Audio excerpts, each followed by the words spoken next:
Hey everybody, and welcome to the X&1 Legion cast. We are here for part 2 of our Adepticon Legion Worlds recap. Joining me is Matt and two other special guests, Josh and Mr. Travis Posey. And I want to go in on them for a second here because these guys really got a lot of us around here playing. There was that skirmish league you guys kicked off in 2022, and they run a lot of the tournaments around here. A couple other guys TO a little bit, but they really got the community going. So this podcast, a bunch of friends we've made over the past year or two, really stem from these guys, and so I'm glad we can have you guys on to talk about the apex of Star Wars Legioning for the year, I guess. Yeah, Travis literally formed the Spice Boys. So thank you for that. You're welcome. So that's Yes, we were his rejects that he threw together into a pile and said, "Go and have fun. Go play Yevon Base And we Team had League fun. together. yeah. So appreciate that.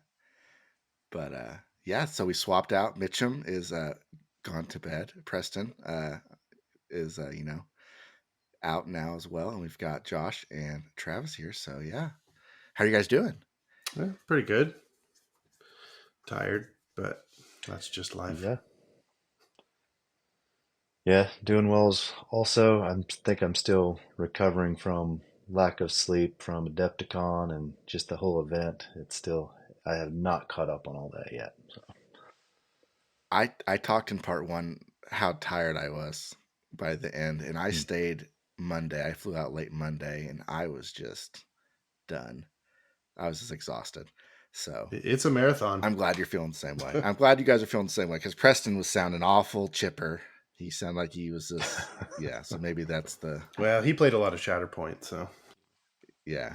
But no long event. So I feel like I'm still recovering too. So Man, looking at that picture of the gaming hall, I was just happy. Wow, there's a chair at every table. Good on them. Because that was my fear with that many tables, that there just would not be enough chairs to go around. So that's great. Mm-hmm. Before we get into it, what was your guys' favorite food spot that you ate at? Because that did come up in the last episode. The burger that I had at Portillo's. I mean, I know if I'm going to say Portillo's, I should say their Chicago dog, but they had a really good burger, so I'm going to go with that. Okay, so I didn't know they had burgers, and that's encouraging because I'm not a huge hot dog guy. So if I go there, I might. I mean, I'll probably get a hot dog just to try it, but I can get a burger. Yeah. What about you, Travis? Yeah, I would say probably the same with Portillo's. So I'm not a big Chicago style hot dog guy. So, I don't like vegetables, so whatever. But I went with some guys and I was like, what's the best thing here? And they said the Italian beef sub dipped. I was like, all right, I'll get that. And it was amazing. So if you ever go there, Matt, you went got there one twice. Of those, didn't you? I got it twice. I did get one of those. Really I forgot to mention it in the last part 1. I was too busy talking about the cake shake. Oh, which, yeah. Which did me wrong. We talked about that. But the dipped beef. So I got, and this is probably me getting too ambitious. Like, we had that long day of Legion. I'm like, I'm going to get a hot dog. I'm going to get the dipped beef because they said that's the best. I'm going to get those two things. And it's like, sure, let's get the cake shake. And then I didn't realize I'd kind of like gotten far too much. And so, the dipped beef was good. Beef dipped, whatever sub thing was very good. And the hot dog was pretty good. There was a lot of stuff on it. So if you don't like vegetables, probably not for you, Travis. Yeah. But then the cake shake was the cake shake. So. And I do have to get a shout out to, we went to Illuminati's the first day we got there. And I've been to several other deep dish places in Chicago, and that one was by far the best deep dish I've ever had. So, yeah, agree with that. I got to go next year just so I can Just for the food. It felt the most just for the food and hanging out. It felt the most pizza-like of all the deep dishes I've ever had, for sure. Yes. Yeah. Well, cool. So what day did you guys fly out there? So I flew in Thursday. Okay. Yeah. Yeah. So I flew in Thursday night, and then I flew out Monday morning. So that was my travel schedule. And Josh drove with my dad because he was going to play in the LCQ. So we left middle of the day on Wednesday, drove most of the way. We stopped about 2 hours away because it was just getting to the point where we were both pretty tired. And then we stopped at a hotel there and then just woke up early the next morning and got into the LCQ. So, and then I just played in the Swiss event. Yeah, we had a couple of cars that went. I chose not to because I'm a little baby and I didn't want to drive for 12 hours. So ended up being a little crazy on Monday. Probably stayed too long. But yeah, no, I definitely avoided the 12-hour drive at least. But look at that, unlimited. There's a picture on screen. Travis and Jerry of Jerry's Game Shop. I had a travel partner with me on the flight. So Jerry from Average Jerry's Game Shop, he and I traveled together via Southwest, and we made it a point to get to Will Rogers there in OKC a little early, get a little unlimited in, and we did the same thing on the way back. We got to the airport early and played unlimited in the airport 3 games also. So that was kind of the side game, I guess you would say, of the big weekend that everywhere you look, someone was playing Star Wars Unlimited in the convention hall or at the hotel. So for sure, it's a lot of fun. This is an unlimited show, but it is a lot of fun.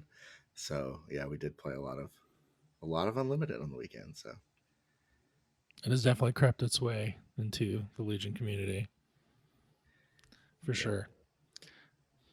Well, cool. So you guys made it to Adepticon. We talked about the prize wall. Looks like Travis made it out with a lot of dice. Just rub that in my face. So I kind of did the reverse of that. I got more black dice and less white dice because I play red save armies. So yeah. Mm-hmm. I mean, it's the first time they've had alt defense dice, so I had to go all in on that one. That is true. I'm glad they didn't just go for like the clear approach again. Yeah, like the marbling. If they could make marble white dice, that'd be nice. White attack dice. Mm-hmm.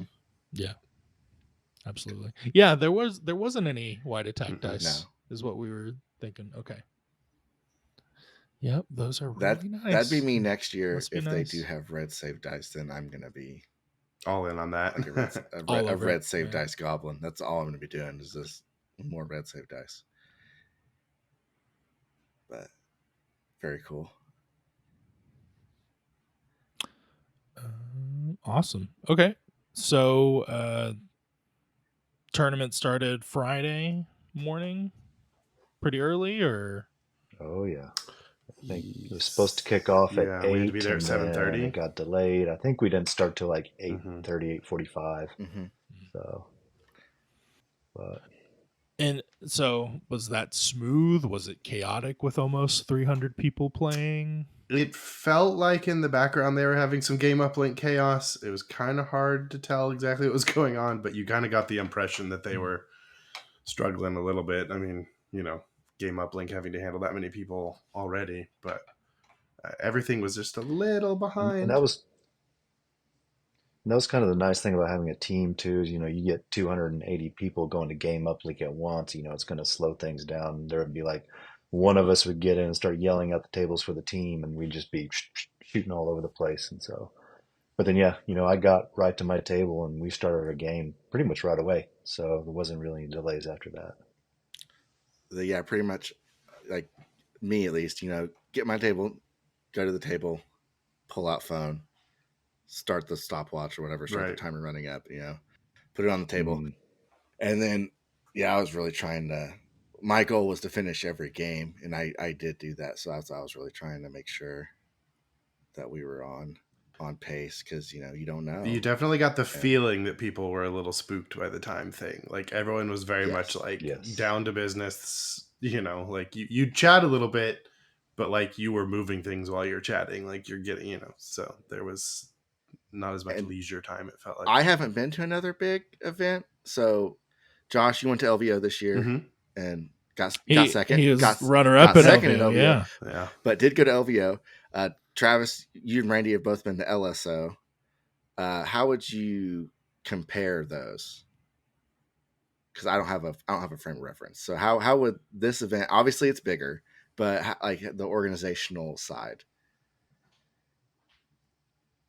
Uh, Man, that's a loaded question, Matt. There's a lot we can unpack with that right there. But I mean, I feel like the overall like the player base had a higher skill level. So as far as like consular calls, I didn't hear as many. That was one element. I felt like anytime someone called consular, they would be right there immediately. Um, Yeah, I mean, yeah, this tournament, presumably the vast majority of people at this one have been to a lot of other large events. Like, you'd be probably a vast outlier on this one, Matt. But, like, at LSO and LVO, I've played against people who are like, oh, yeah, this is like my seventh game, like multiple times. And, like, oh, okay, that's interesting. But, you don't expect to run into that at Worlds. So I think everyone Well, was, yeah, presumably yeah, you've won an invite yeah, if you're at Worlds, right, and some or gotten a pass down, so you finished high enough to get. right. So a So lot of I think that really helped this event run as smoothly as it managed to. Like, if it honestly wasn't for the kind of experience level of the player base, it probably could have been a lot worse.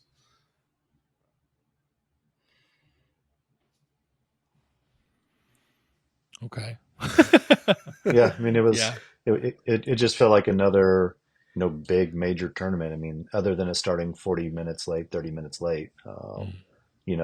it was after they got it going, boom, 4 rounds in a row like clockwork is how it went the rest of the day. So Well, was it like clockwork? Do we know if it was like Well, clockwork? I mean, we know now that there were we problems with don't, their we don't. with their pairings in round one that kind of messed everything up for the length of the event. Kind of messed up Yeah. SOS. Yeah. It's unfortunate. Okay.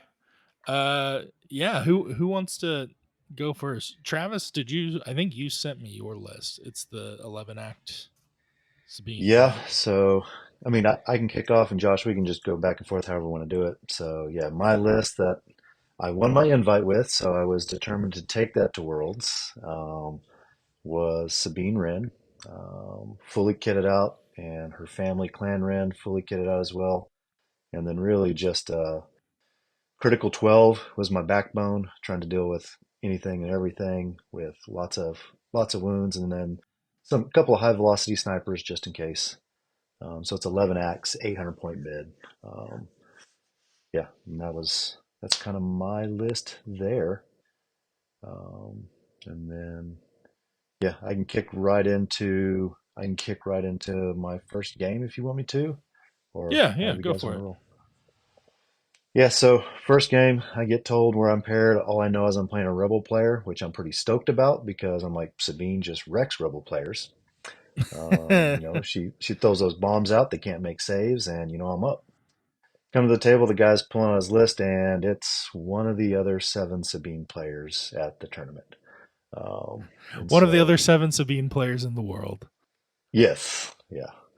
So that was okay, great. We got a mirror match a little Was bit this at first. the table? Is that right? No, No, that's droids. that Okay, hold was on. yeah, Yeah, yeah.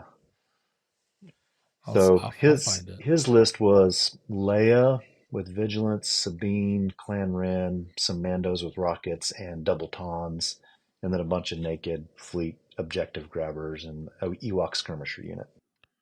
Um, and so yeah, if you Here can we go. find it, yeah, there it is. So yeah, we end up playing hemmed in, hostage exchange fortified.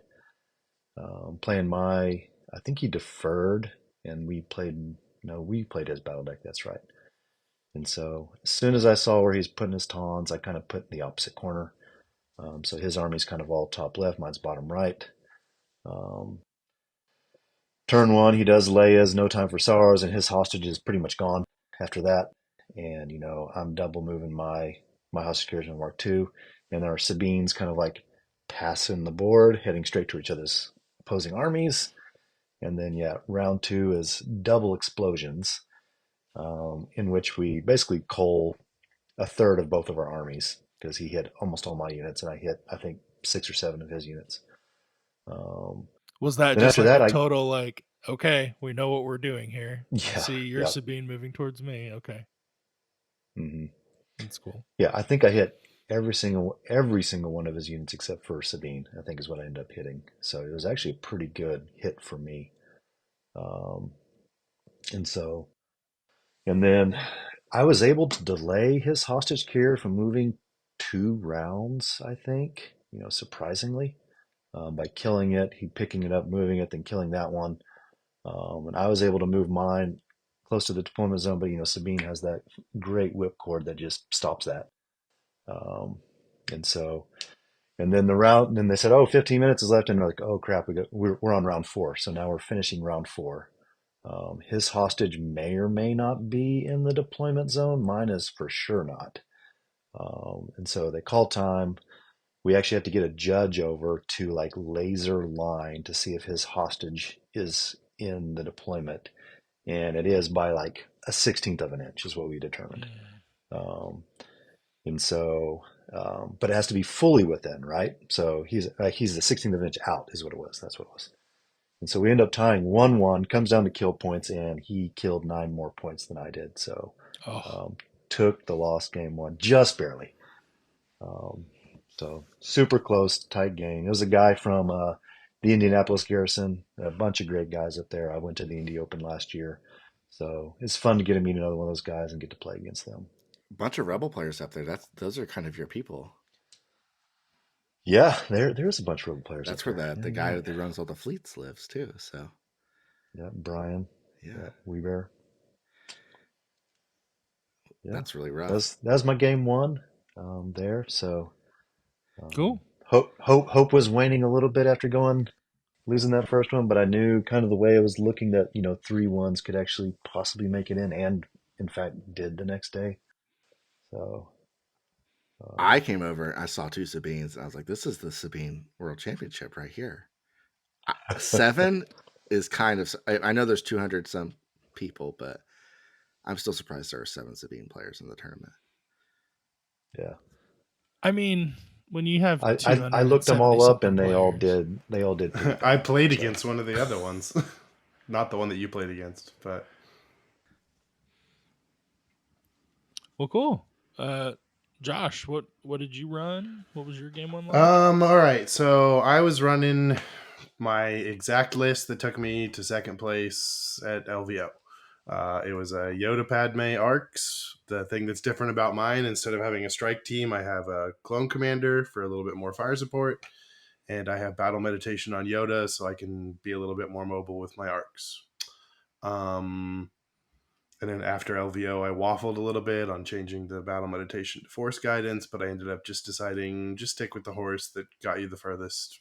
So, um, game one, I got paired up against the new boogeyman EXD. His list wasn't entirely typical. He had 1 squad of droidicas, but otherwise he still had the 3 squads of BXs and some B2s.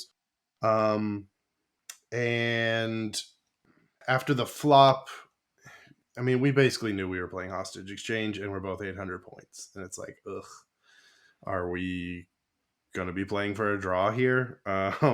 You know, because it was hostage, major, and fortified.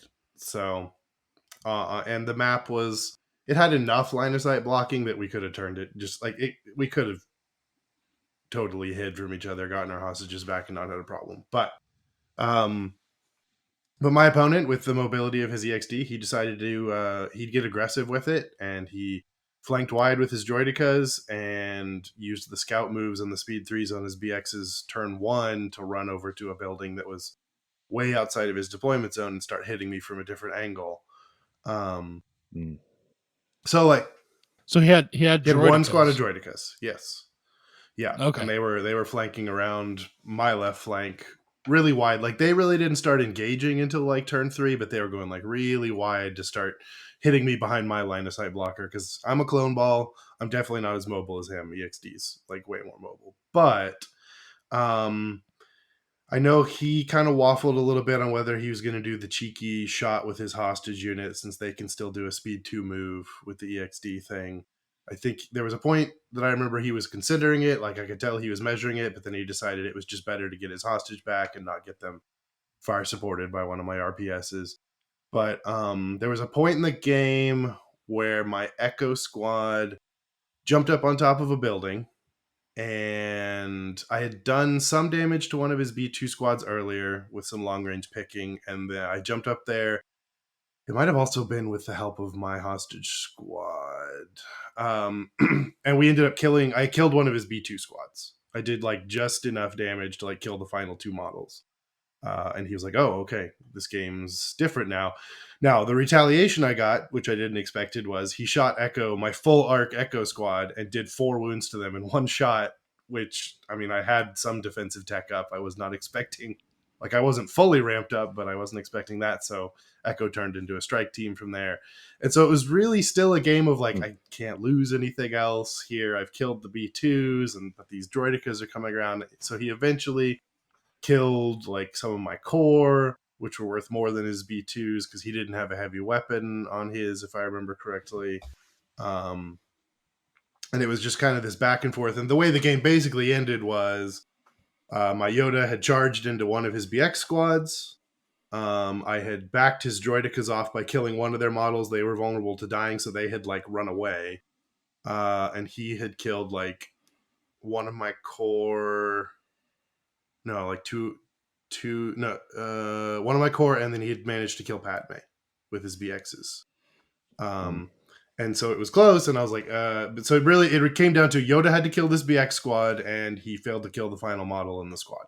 That was essentially how the game went. And like he had opportunities to kill other things, but I mean, points wise, it would have been really, really close either way. So it was a good game that looked like it wasn't going to be as good as it was from the very beginning, but it turned out actually being really good. So nice. So I'll ask you this: what's making the EXD list so good at shooting into the clone ball? I guess so they can start picking you at long range, but still be throwing a lot of dice at you, which is kind of a big deal because like. And is the main thing just they're doing that before you can set up all the I mean, they can, yeah. They're doing it. Yeah, they're just at long range. They're just eating up all your defensive tech, and then they can move into like they could be picking at you at range 4, and then they can do that speed 3 move into range 3 and dump like a massive pool of 12 dice on you all of a sudden. So they can capitalize on the holes that they have poked in your defensive tech. They're just really flexible. Yeah, and it's kind of, I mean, I did 501st, so I had 4 clone snipers. It's kind of pointless to shoot at the BXs from that range because between the shields and the recover and the dodges and their medics, and and the medics, if you broke a shield, took a mini, they medic it back, they recover, the shields back because they have perfect order control of their B1s, so they're just saving them until something important dies. So in my games, I don't even bother shooting at the BXs at range 5. So now the B2s are my primary targets. Yeah, B1s are usually hidden, but if you can get the B2s, so you don't even bother shooting at the BXs at range 5. So right there, you have to do something because you can't hold out all game, in my experience, against them if they're all just constantly. If they set range 5 to shot you the whole game, they're going to eventually take something. So you have to either close or get out of line of sight or something. You have to make a play. Yeah, you can't. You can't trade 2 dice shots against their 4 dice shots. And they usually have an orbital strike coming at you too. So like one turn, they're going to hit you with 4 range 5, 4 dice shots, reducing your cover. Yeah, it's just a better pure gun line than the clones. Well, your 4 dice shots coming. Yeah. Like, I don't know. We'll see if the commandos are the correct response to EXD. I'm not 100% sure on that. I do agree with what Notorious said on their episode today, that you probably need commandos if you're going to face other clones. It gives you a massive advantage against other clones. Mm-hmm. So yeah. I just did a list just real quick, like my 501st. I was like, I'm just going to take all these full arcs out. And I'm just going to put clone commandos in. Save like, a this bunch is of cheaper. points. And I can throw out them 4 dice high velocity. Yep. Pierce 1 shots. Yeah, I don't know how they justify their point cost, but that's a whole other episode. I mean, it seems like the big thing they're going to be lacking is the mobility, right? Because they do not want to move. Yeah, but you can get them. Yeah. You can get them to a good spot if you do it right. So yeah. So objective wise, you got to make sure, like transmissions. I think they'll love transmissions. Just take your 3 commandos, put a token on each one, and kick a guy into the bubble, and then you're good. And then So I guess real quick, my game. I played Wookiee Defenders. So I played Wookiees in the Swiss event, but that Wookiee had a. Is that the right one? I don't remember. That's a UK guy. That's a UK guy. That maybe it's the wrong. I might have sent you the wrong picture. But anyway, so I played full Wookiees. I got probably outplayed turn 0. It was hostage hemmed in, but there were not a lot of good options on the flop for me. So I pretty much had given up on my hostage getting out. So I just kept feeding it orders and just kept fire supporting off of it. And I cleared 2 full Wookiees in the first 2 turns. And I almost got him out, but it didn't quite. And then, Wookiee things happened and I ended up chasing some Wookiees. He had both hostages. I had them both down to 1 wound on both minis, but couldn't get him dead. So 1 on kill points, lost on objective points. So that's how it goes. But it was a good game though. And he was from Canada, so I was into that because I like playing the international guys. That's kind of what Worlds is about. So international adjacent. Hey, it's a different country. It is. It counts. So I played a UK guy the first day. I played a Canadian round 1. I played another UK guy round 2. So I was, having a good time. But that's me on round 1. So 0-1. Looks like all of us 0-1. Mm-hmm. So it was rough. I felt bad. I was like, man, that's a rough And start. They were all competitive. I felt like my game was really competitive, and like Travis lost by 9 kill points and Josh lost by, just distilling it, but get 1 more wound on a guy and then you want kill points. So it was tough. I mean, to be expected. Yeah, right? no, for sure. Yeah. World's Championship, yeah. And my goal was to win a game, so I wasn't too upset at this point because I was like, it's still on the path, but yeah, it was kind of upsetting. I thought, more guys would have won in our group, but I think a few did. Brian won. I think Colton won. Aaron drew, which was an unfortunate circumstance, I think, for him. He ended up drawing twice on Friday, so I think he was pretty unhappy by the. And he was not trying to draw. No, he wasn't. He was trying to get kills. He was shooting into clones, and they were not. They were not obliging him by dying. Travis, is your round 2 against some Wookiees? Yeah. So round 2. I got paired up with a good Legion friend of mine, Pally. So Pally on the streets from the Terrain Studio. He and I go back. I don't know. We both kind of got into the Legion Academy and Terrain Studio and following those guys, and so it was good to see him second round. I knew it was going to be a fun matchup. He's a really good guy. He had a very interesting list, 9 activations. It was Rex and Cody, or maybe it's 8, and R2D2. Those were his heroes. And then it was triple Flutter with the Pierce Bowcaster, and then triple Phase 2s with Mortars and Medics. And really interesting flop ended up being Rollout, Breakthrough, and Supply Drop. And I thought, I got 11 acts to his 9, and R2's there. I'll kill these flutters that come in and I'll be up and I'll just skirt across the bottom. So that's what I kind of did. Kind of tried to deploy to at least I could throw some dice at the flutters as they came in. But I can tell Pally is practiced on them flutters because he would, move in, reposition, or shoot me, and then just fly out of there, out of range of me. And so it was very hard for me to get shots on him. And then he's just picking models off, and I ended up stopping him from scoring any points, but he did the same to me. We kind of met in the middle and just shot each other. And yeah, ended up being 0-0, and he got me pretty good on kill points. I'd only killed a couple of flutters at the end of it. So, but it was a fun game. I'd never played him before, so it was good to meet up and play him. So, but yeah, so he went away with the win, and we were kind of joking and laughing. It's like, all right, it's like you can't tank your SOS now because I need you to play better after this because I could get in with 3-1. I was like, all right, man, I'll do my best. We'll see. Yeah, Had you that was. played against many Wookiee lists before this? Honestly think this was my second time ever playing against Wookiees. So Flutters are kind of there's not crazy. there's not a whole lot in our community, and I played one at the Lone Star Open, I think last year, and the guy didn't pilot him as well as Pally did, and he just flew him in, and my critical gun line was like, "Oh, thanks, I'll just shoot him out of the sky," and they die quick once you get past their cover two. Um, But when they're all at range 4 of you constantly, it's hard to do any meaningful damage. The reposition But on them is kind of crazy. How yeah, maneuverable they are. I remember I got team league. I played against a guy. This is before defenders that were doing flutters, and I was kind of like, "Oh, flutters," and then he kind of showed me how maneuverable they can be. So I definitely feel that. yeah,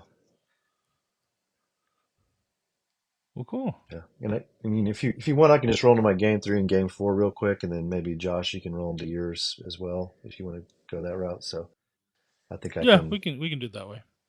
And so game 3 is really what made it feel like Worlds to me. Is like, yeah, I played a guy from Indianapolis. I think Pally's from Ohio. The guy I played against in the third round, he was from France, and I think English was his second language.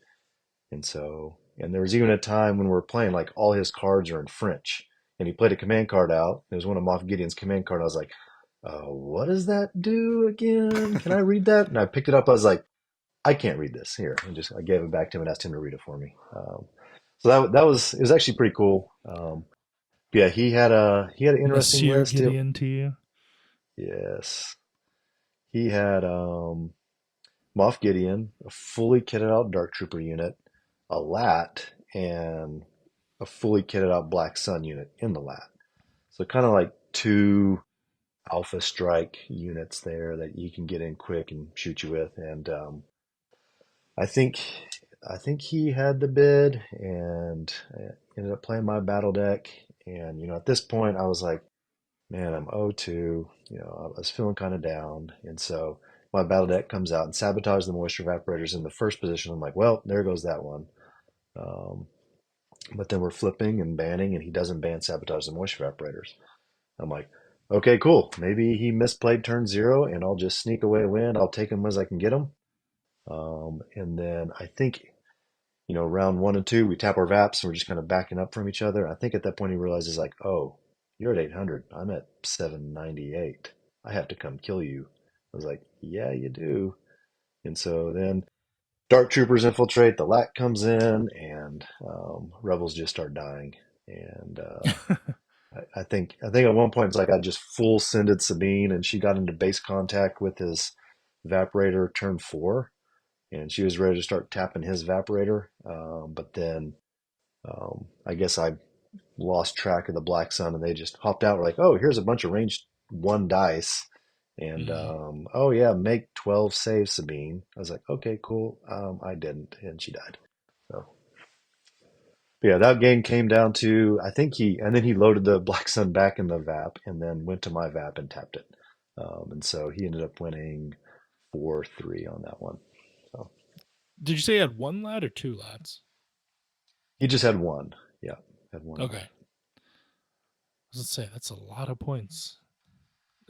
Yeah, and I'd done a pretty Dark good job because I Troopers. figured he had his Moff Gideon 2 pip to get those Dark Troopers behind my line. So I'd screened the majority of my back line. Like I had my snipers doing nothing but screening.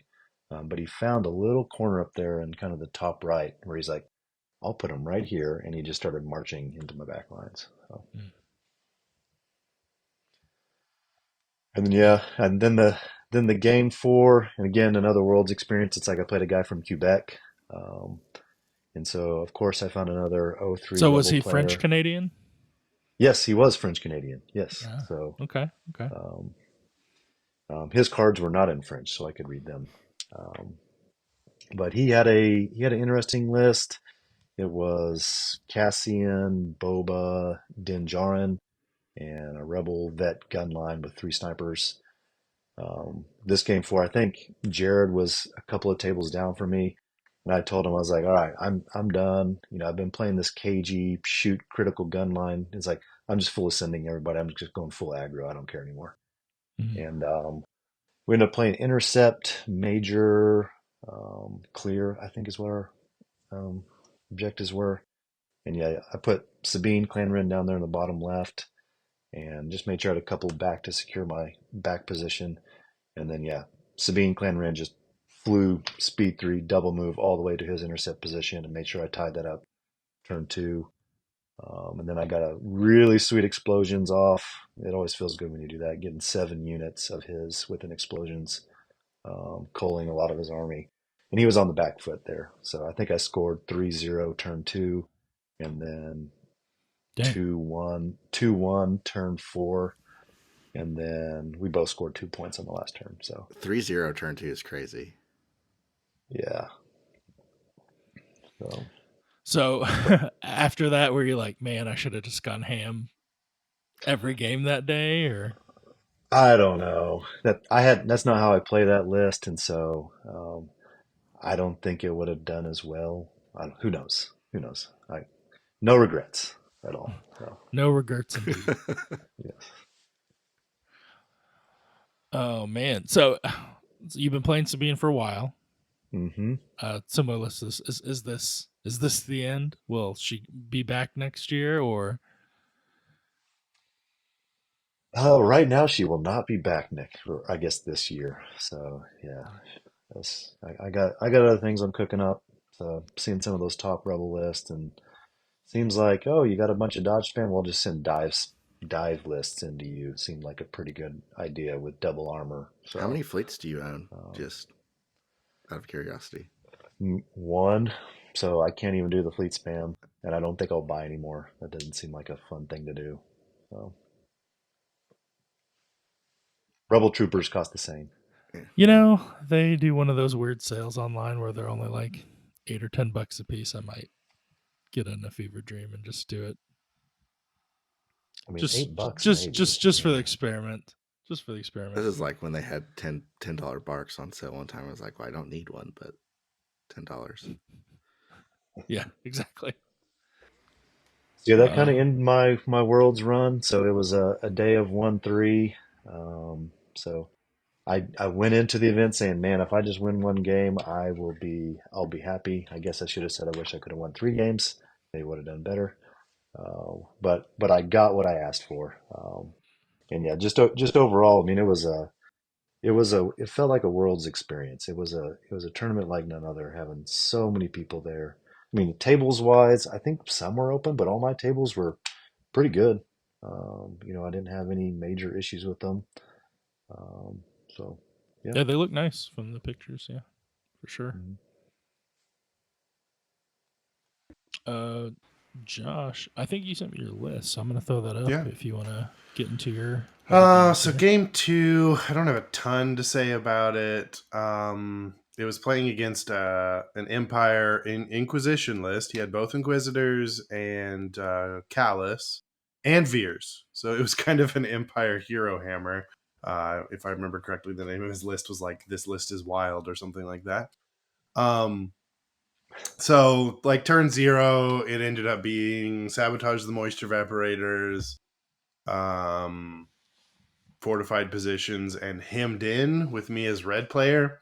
So I just put my 2 evaporators as far left as possible on my left, like triangle, and he split his on both sides of his kind of pyramid deployment in the middle, which I was immediately like, well, he has to send guys back there, which means guys won't be shooting me, so that's good. I mean, like, he's gonna get that one, but his other one is close enough to me that I can shoot people that are gonna go on that, and I think I shoot better than him. I just have to be careful about those Inquisitors. And so when he came out, he actually sent 2 core units to go work on his back thing. I guess his thought process was to get it done as quickly as possible, but that meant 2 of his core squads weren't shooting at me. So from that moment, my strategy basically became anything that goes to touch his other evaporator, I'm going to shoot and kill it. So he never touched his other evaporator. And I got some good fire supports on the Inquisitors, and I did like 4 wounds to sister at like the end of turn 1. So like that game was I felt like I had that game most of it. So they didn't even get close to Yoda. Well, at the very end, sister was fighting Yoda. I think she survived, but it didn't matter at that point. And brother, he'd gone in and he killed some of my core, and then he got fire supported to death. So clones.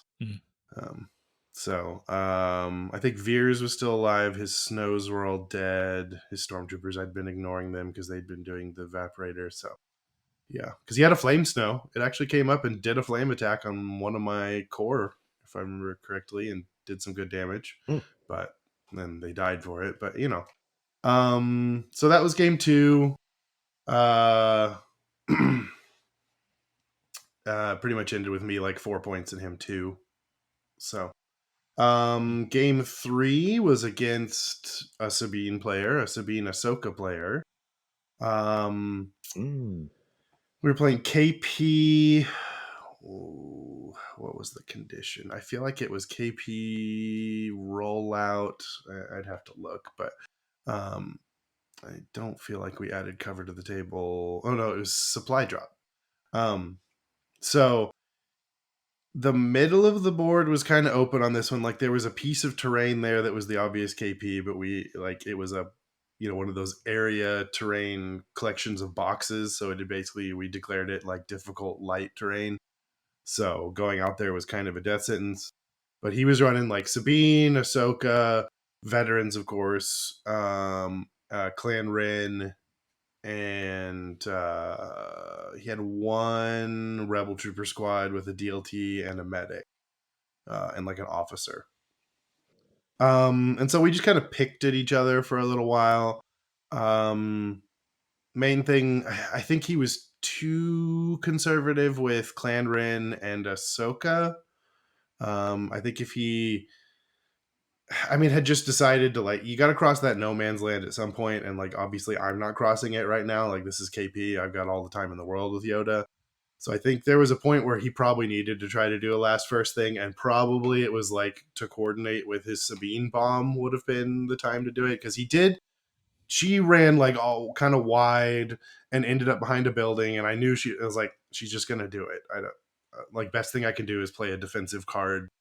And I took a couple wounds here and there, but I had gotten some Bacta from supply drops. So like, I think in the end he netted like 1 dead miniature with Sabine's bombs.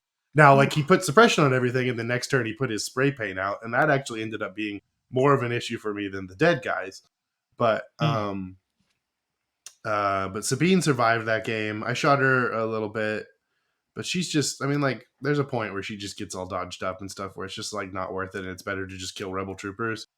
But I think the big kind of turning point was when Ahsoka came out finally, and she was coming out to kind of like stop me from getting on the middle, and then she got fire supported, and she went to the world between worlds, and she's gone. So and like after that, like, it's like, well, I have force push, potentially 2 force pushes with a Yoda 1 pip on KP, and I've killed your 2 Mark IIs, and I haven't lost an activation yet. Everything's like very suppressed and stuff, but I can just start recovering here and there. So, so I think he should have been more aggressive with his units. There's a point where it's just like you're playing against the clone ball, you just got to get in there. I think like if Ahsoka's not going to get to swing her lightsaber, that's really bad for you, because if she swings into like arcs, it's really bad for me. Or phase ones, like she'll cut phase ones in half like crazy. But and then game 4 was against another rebel, but it was an Echo base. It was like a Leia.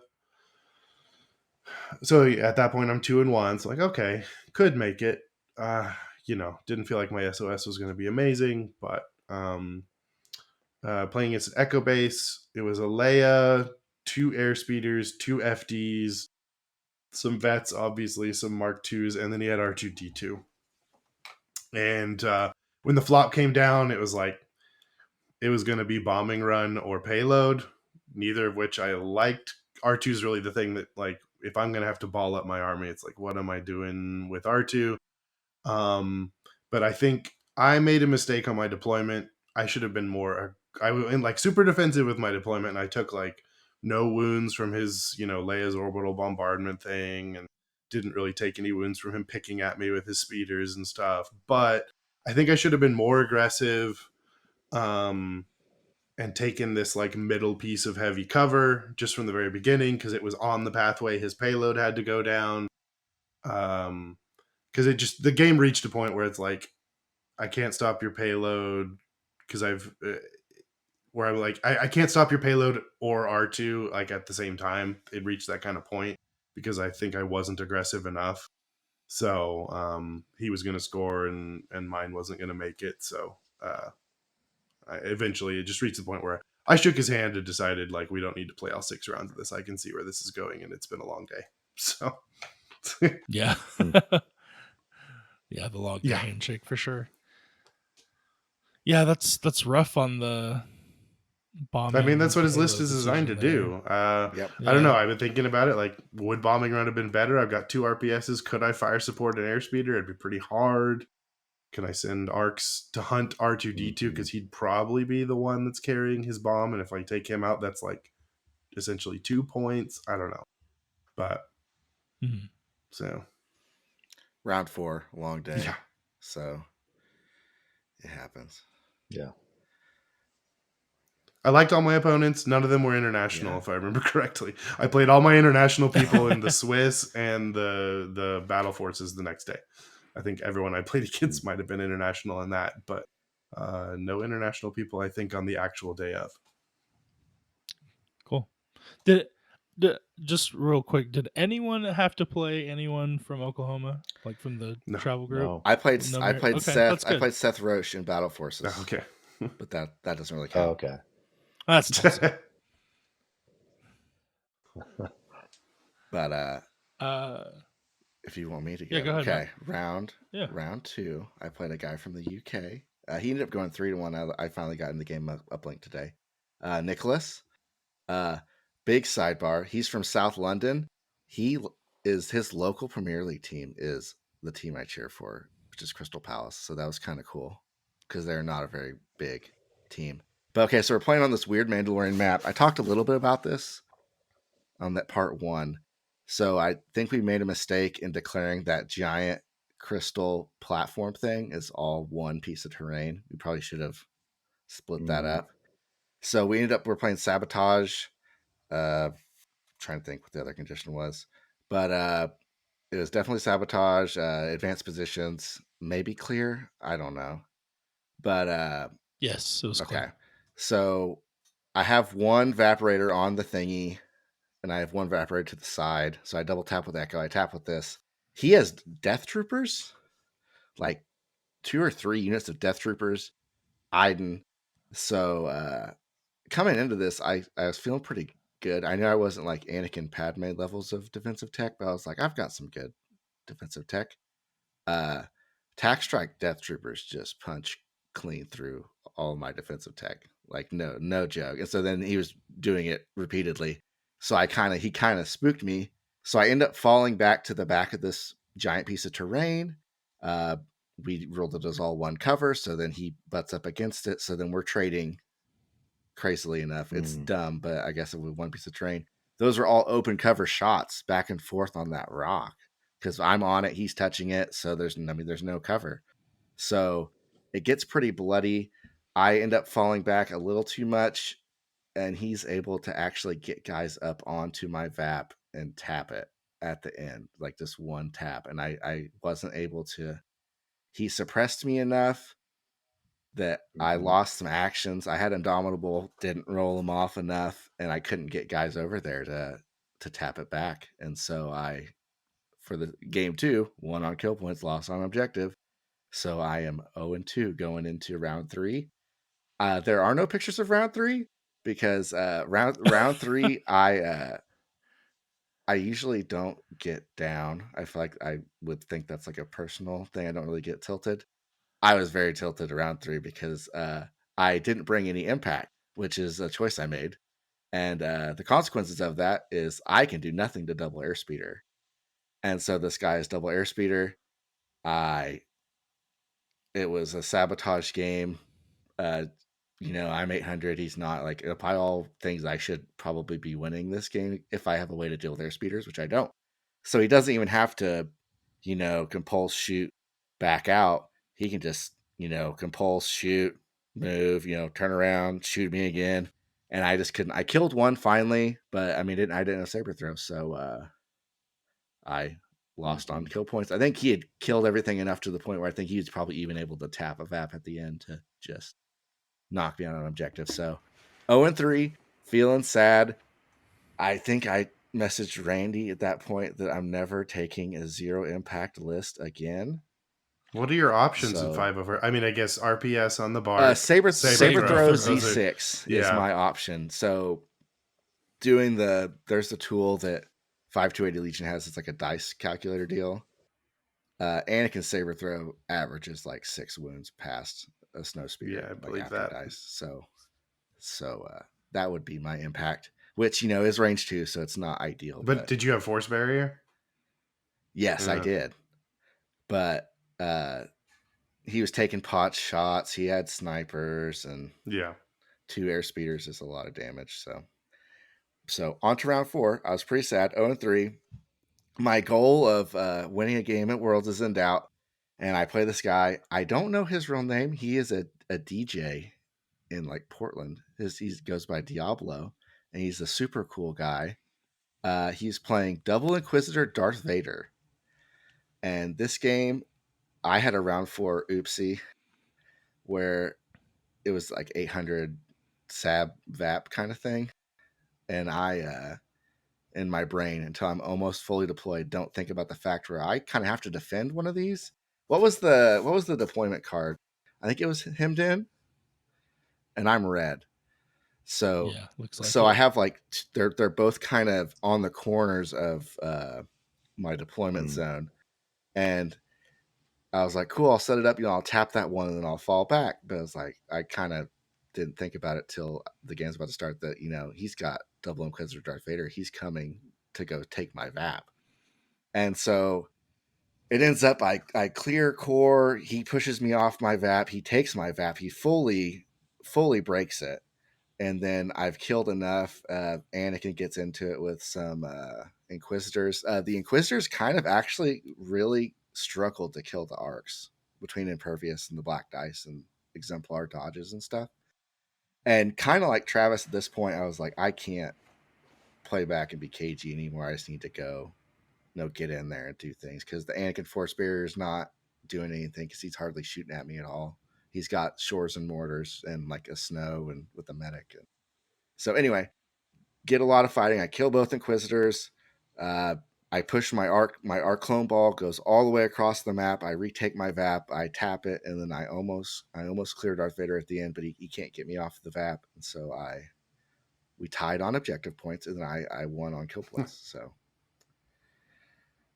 it was a very close game. He's a very cool guy. I made it a little harder on myself, but I was able to get it done. Darth Vader killed Anakin, so that's kind of I don't know if that's like I'm 13 and this is deep or kind of deal, but it was pretty fun. The Inquisitors, once they played that "Who are you to question me" card, once that was gone, and they don't have dodges on them, they aren't that scary, in my opinion. But I mean, I'm sure there's better ways to keep them up. I caught a couple of them out in the open. I tried to force push one just because it didn't work. So I just had to kill him. But How did that feel? How did that feel getting that force push canceled? it was a little sad, but I kind of knew. I was like, it's probably not going to work. But I've mastered the force, so I guess I'll try again Yeah. next time. So it didn't work. Uh, I killed Fifth Brother. Darth Vader killed me. Then I started shooting Darth Vader, and I kind of had like 3 or 4 units of clones. I was like ran them all past Darth Vader. I was like, you can't kill all of us. I mean, he tried, but and then I had some guys on the bottom flank that kind of on the bottom flank that kind of they survived, and I was able to move in. The bark actually did work. I brought it in, started shooting some stuff, so that was cool. But yeah, no, really cool guy. He had hidden both of his evaporators behind that hangar thing in the top right. Oh And yeah, he because had he has like, the middle. Okay, yeah. yeah. So he had like a work crew of a single unit of stormtroopers that was like on VAP duty. And so they got 2 VAPs done in their 6 turns. So pretty much by the end of the game, everything was dead but those stormtroopers, and Darth Vader had 7 wins. Sure. Because I killed everything else. So I ended up winning on kill points. And so I got my win. Yeah, I don't think 501st was the right call. I know it was a bad Anakin Padme, but everybody was right for Anakin Padme. So I kind of ran into a buzzsaw a little bit, but that's fine. Got my win. Fun guy, cool game. So I have to check out his radio show, see what it's all about. I guess it's Star Wars themed. So, Oh, okay. but Yeah, it's rough when you get counter meta and then the counter meta is also good against you. yes, that is true. I knew I was punting against armor, but I think it's one thing to like say that, and then another thing not to like play 6 rounds of just getting shelled by airspeeders. So, but worked out 1-3. So I mean, I guess success trying to win a game. So maybe I should set my sights higher, like Travis. I guess so. I won't. Maybe I'll achieve that. But yeah, it was fun. Two for next year. Yeah, it's just hard for me to say I'm going to win 2 games at Worlds at this point. But yeah, no, because it was tough competition. I got to play two guys from not the U.S. So I got to play 2 guys from the UK over the weekend. So that was pretty cool. They're really nice guys. So yeah, it was a lot of fun. Well, cool. Yeah, so unfortunately, no one advanced to the next one. I think Colton won his first game, but he lost to Ollie, the Yeah. eventual champion, game 2. So that was a rough early If you're matchup. gonna go out against the champ, I guess. Yeah, just rough. It was on stream. Yeah. But no, that was cool. Yeah, I was having fun cheering for Shadow Collective list the whole weekend. Yep, that made me feel good. Yeah. So wrap up thoughts on the tournament itself. I know you guys didn't have to deal with like the mass drawing that happened at the end of the first day, or just I don't know, any thoughts or wishes you'd like to see an improvement on for next year? Or I mean, you throw out the time rule. Well, I would also say just, I think the guys that were running, this is AMG's first, like, we're taking over, we are running this thing, we have our staff here, we're doing it by the rule book. I think there's just some minor communication things that could have been a little bit better ahead of time about the events and other stuff like that. Just some clarification a little bit early before tickets go live, that we know what we're actually buying tickets for on some of these things. But I mean, outside of that small thing, to me, I felt like, and again, I wasn't on the buy deal being, 1-3. I guess I could have been funny and said, hey, let's do a buy. Maybe that's better for both of us. But But yeah, it was. I mean, overall, it was I think it was a well-run tournament. You know, kudos to the guys that put it on, and getting 100 and however many tables they had there, 150 tables, 140 tables is like It's wild. incredible that were to the quality that they were. So I know some of those were community donated, but yeah, it was really awesome. It was a real good international worlds event. Say, yeah, I don't know about intentional draws. I know that's a thing in other games. I mean, I guess I'm not knowledgeable on how that is applied there, but ideally, I think there shouldn't be draws in I'll Legion. take the stance and say there Just absolutely should not be draws in Legion at all. yeah, Go back to I the way it don't was. like yeah, I don't like the idea of a game starting where if nothing happens, it's just a draw. Because I Hmm. think it needs to be. I mean, I don't know what that would look like. Like you make red win, make blue win. I mean, pick one. Not have it be based on Hmm. points. Just so everyone it's clear.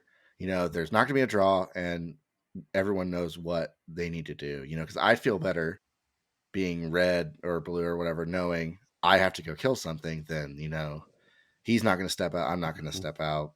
Kind of. I know Aaron is very frustrated about that because he had a 2-draw day. I don't think he wanted to draw either of those games. But you're So not incentivized to do anything. It's yeah, like if I nope, lose a nope. guy, That's hmm, it's the same thing, broad strokes, as the intentional draw thing. Players will do yep, what they're incentivized to do. So it's not a player problem. I know some people were mad about the draw thing. It's not any individual player's fault. no, I it's respect that yeah. one guy who didn't take the draw and ended up losing. But it's not if it's the system. Hopefully that's addressed in some form. But it's kind of a new thing that got introduced, so hopefully they can kind of make those changes they need to make and come back next year. I think overall it was pretty. I had a good time. I think for me personally, it was about what I expected. Where I think I'm at. I knew I was not gonna cut or anything day one, so I was just kind of trying to do as well as I could. So I think it was kind of good in that regard for me. So Yeah, for sure. Yeah. Well, cool. Um, so after the tournament, did you guys enjoy? Did you guys all play side events for Legion? Did you guys play other games? Yeah, I may just, I mean, I did doubles on Saturday. I mean, after I lost 2 games and Jared lost 2 games, we're like, hey, let's go buy a doubles Right. ticket. And so we went and bought a doubles ticket because we'd already cooked up something for doubles. And then I was in the Battle Force event, and the Battle Force was fine for me. I played against 2 newer players those 2 games. But yeah, the doubles, Jared and I, oh, there it is. Okay, great. I get to talk about my misery. Um, That is a so lot of yeah. flutters on that table. Oh yeah, yeah, you see that. So yeah, so Jared and I, we had cooked up a double echo base because they removed a clause out of the doubles packet that said you couldn't only just take one, you could take as many battle forces as you wanted to, so you could take two. So like let's do double echo, and let's do the Wonder Twins just for fun, and then we took quad tons. That's the maximum amount of tons we could take, and so we come to the table and we're talking to these guys, really fun guys. They're from Poland. They came over and it was we were laughing. I think we were annoying all the tables around us as much fun as we were having because especially what they were doing to me.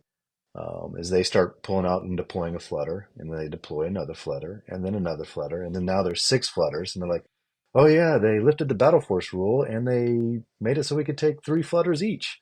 So there's 6 flutters, and as you notice, I'm down there in the bottom right with my gun line, and they're all pointed directly at me. Um, they knew Jerry's a and nice so, guy. They don't want to bother Jerry. yeah, yeah. Jared's up, and yeah, he's top left over there. He's like, yeah, there's nothing going on up here. So turn one, I think I play hold at any cost, and he plays Leia's bombardment card. We get 2 fire supports off with her bombardment and my Mark IIs, and Their white saves, they had bought what they called them the premium dice. The marbled white dice, gray marbled, and let me tell you, they were premiumly making blocks for them. So and we were laughing about that. I was like, yeah, I'm going to go buy some after this game. And I think so. They came in and they bombed me for about 2.5 turns. I think I counted, and it was 28 bombing run attacks they had pulled off on me. Wow. So times that by 2, that's the amount of red dice in the pool, and there's also 2 white dice in there. So they were throwing lots of dice, and by the end of round 3, I think I had a ton alive, and that was it. And so, and then Oh, they, yeah. yeah, there you go. That was yeah. Did it look like this? Audio only. Yes. I see 5 flutters in frame, and there's a lot of dead and rebels. I see 6 rebel minis. Yeah. Yeah. Hey, look at the cool Luke though. Yeah, that's my celebration Luke. There you go. He's Yeah, hanging very tough. nice. He didn't get to do anything against those flutters. So, I take that back. He didn't shoot the pistol? I did fire support his pistol. There you go. I think it actually took out one of the 6 flutters when I did that. So there's one missing. So Pierce 2. Luke's pistol OP. So there you go. Yep. Right up there with the Bosk 1 pip. I tell you.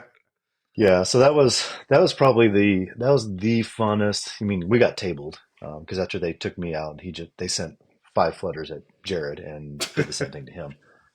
So definitely had a strategy. We didn't even play, and they told us like, yeah, we're not playing the objective. Like, oh, okay, and they didn't. They just ran straight at us and killed us. But it was fun. It was by far probably my funnest game of the weekend. Just Jared's such a fun guy to be at the same table with, and that was the other thing too. When they were doing strategy, they were talking in Polish back and forth to each other. We're like, oh, because we're catty corner from table edges, and so Jared and I are like, Discord type, play this command card. So that's funny. Yeah.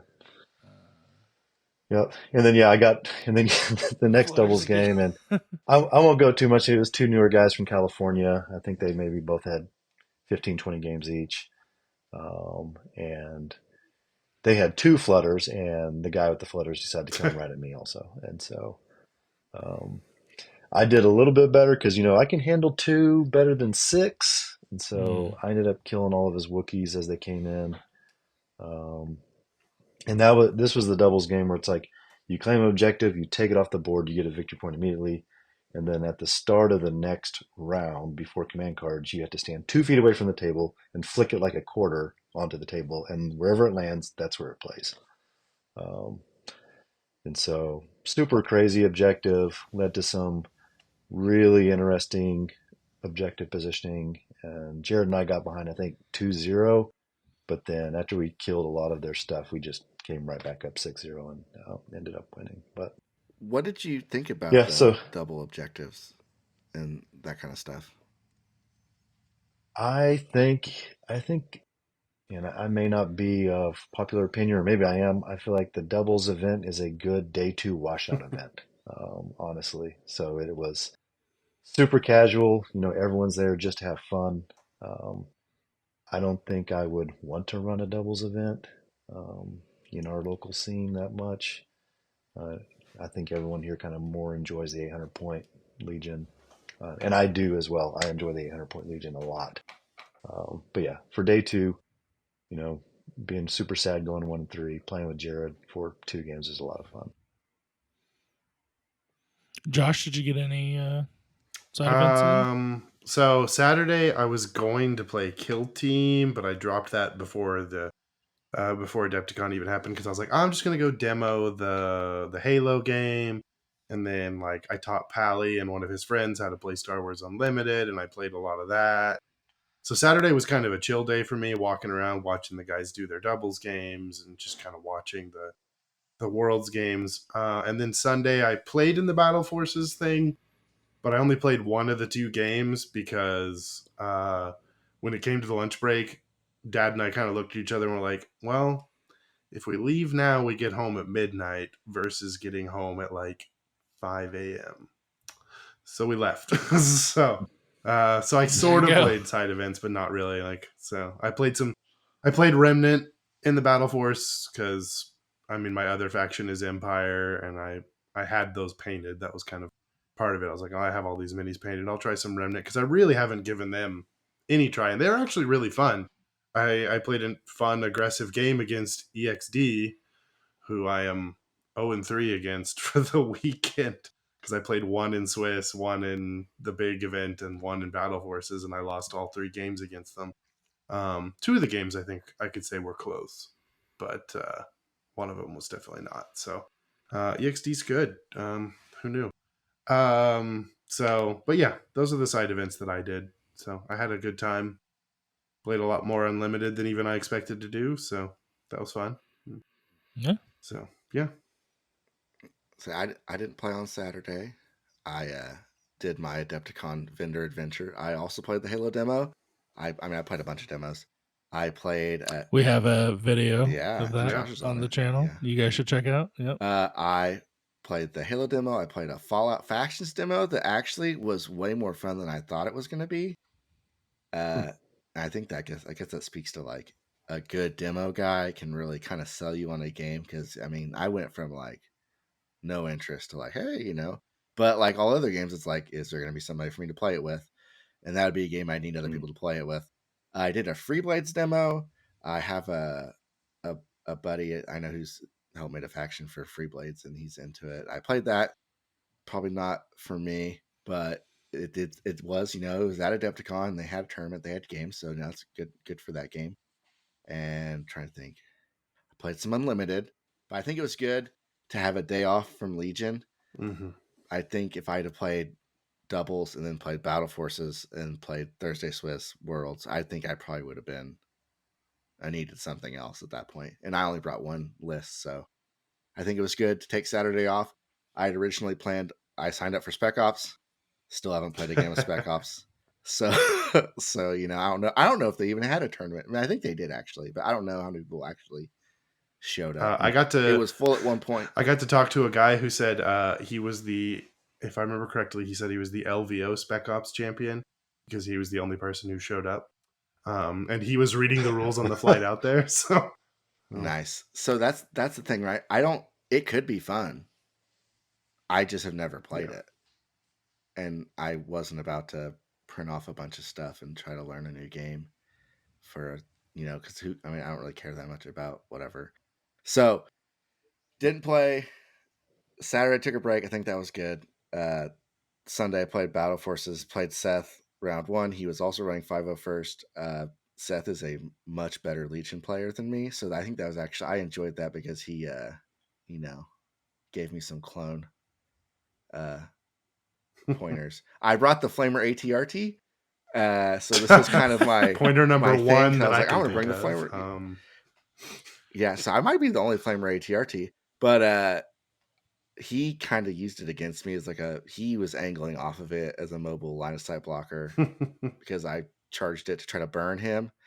And so then he kind of used it as cover and then kind of used it against me to pick off guys. And I guess this is how tired I was. It was an indoor map. So I had like the tree things. We were playing Intercept. I had forgotten that the Intercept was like under this thing and I couldn't see it. And since apparently I'm like as smart as a 3-year-old, since I couldn't see it, I forgot it was there. So on turn 2, I didn't even bring a guy to cover my Intercept. So like at the end of turn 2, I'm like, okay, I'm up 2-1. He's like, no, you're not. You didn't cover your back deal. I was like, cool. Well, I was like, first, thanks for reminding me, Seth. Like you got me. And then second, I was like, okay. And so I needed that. Because it was going to be one of those games where like I have it for turn 2 and turn 4, and then he takes it by turn 6, and I need to try to kill enough to. Yeah. But I didn't have that, so it was going to be I have it not for turn 2 because I didn't cap, and then I have it for turn 4, and then you're going to take it turn 6 and win on victory points. So I surrendered on that one, and then this is I guess round 2 of Battle Forces. What do I play but Echo Based Double Airspeeder? But this time I have Saber Throw. Oh, okay. Because I was like, I'm never doing it again. And your ATRT has Impact 1, right? On his normal gun? It does. It does. So I saber threw for like 6 damage, and he was like, "Oh wow, that hits really hard." I was like, "Well, I mean, yeah."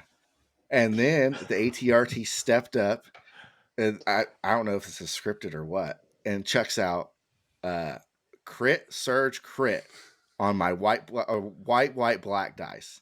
And I have critical, so it's like 3 crits, and then he blows the save. So the ATRT cleaned up a speeder. So I almost got the second speeder. He pulled it back, but then when both speeders are gone, the clones just outshoot Echo Base really badly. So I ended up winning on intercept. So I got my 1-1 in battle forces. So went 1-1 in Swiss, 1-3 in main event, 1-1 in battle forces. So, and I got to kill. It was cathartic to actually kill snow speeders after they had tortured me a couple days before. So that felt good. But moral victory. Yeah, not the same guy, but I was telling him how good it felt. So, but he was a really cool guy. It was a lot of fun. He had the fancy dice, gray dice, white dice, and they did not roll hot. So maybe some are loaded and some Mine aren't. have not rolled hot for me, but I only had 4 of them. So yeah. So you're ATRT main now, is what you're telling me. I want to be. I need to take a break from. There's a much better support option now. If yeah, 4 weeks to play ATRs. If they are in 501st, then yes. Yeah. But also, isn't that like I finally have a good game with ATRT? I'm like, oh, maybe I'll do this. And it's like, hey, here's these clone commandos. They're going to take up all your support slots. Flamer ATRT, clone commandos, same. Yeah, that seems about right. Yeah, that seems balanced. Yeah, right. Mm-hmm. Seems. Yep. It's balanced. Your ATRT killed an airspeeder. That's like how many points? It did. So like, yeah, clearly it's as good as commandos. It felt good though. So I had so that was so I had 2 really, really, really fun games on the weekend, and that one I guess was fun, but it was like it's therapeutic for me. It made me feel better. I was like, I have saber throw. Yeah, I heard you down. I heard you down on that table. You guys were like hooting and hollering on every single no, he was a super cool guy. No, we were having fun, and that was good. I think at Battle Forces, because by then what are we playing for? We're just playing to have fun. So, and I like having fun. So it was a good game. So yeah, that was my Worlds experience. I stayed the next day. I had a buddy from Michigan that I don't get to see very often. He came down, and we were pretty tired, so we went to Games Plus in Mount Pleasant, Illinois. It's like the coolest game store ever. Super cool. We just played Unlimited all day, pretty much till I had to fly out. So awesome. Yeah, sounds great. Final thoughts? Any last thing you guys want to say about the weekend? Would you 10 of 10 do it again? I do it again. Yeah, I mean, yeah. Not 10 of 10, but I do it again. I mean, I guess I probably 2 final thoughts. I mean, absolutely would do it again. I had to process things. It was a rough go for the World's run, so I had to come down or come up out of that lull. But yeah, I'd go again. But I think kind of the 2 other cool things too. I think the AMG panel, being there with all the people and hearing like the releases and the cheers and the hums and haws, with everybody there, being the first to know, that was pretty cool. And also the crew we took. I mean, I think we had like 9 people there from our local community. I think it was 10, and then a couple of guys from Tulsa. Guys, yeah. So it was. I think that's honestly what made the trip the best, was just having that crew there, and just having, you look around, we all have our shirts on. You can pick us out and find people, and always have someone to talk with and chat with, and so yeah, and get to root for different people. So definitely fun times hanging out with everybody. So yeah, I would go again. Oh, and your favorite piece of swag? Black dice. Yeah, the black dice. I wish I would have got more of those. They're pretty sweet. I think I would go again. I think me flying out at almost 8:00 on Monday night was a mistake. I made that choice based on airline flight prices, and I don't think I would do that again. I might skip the Thursday Swiss. So I think I was there a day too long. So, because by the Vegas problem. yeah. So I think if I could just trim it down a little bit, it would probably be. But I had a lot of fun. Great bunch of guys got to hang out with for a few days. I don't usually get to spend that much time with, not continuously. So it was good. Bunch of fun guys. Bunch of games. Just good to hang out. So good food. It's a good trip. Maybe get some insoles or something, or maybe have one of those mats I can lay down so I can stand on. A lot of standing. So other than that, it was good. I had a lot of fun. I definitely would try to go again. Might be a little bit of an uphill battle depending on how the world's invite stuff changes to see whether I get another invite. But that's another deal. I guess we'll just try to keep getting better and see if I can. Story for another day. Make it happen.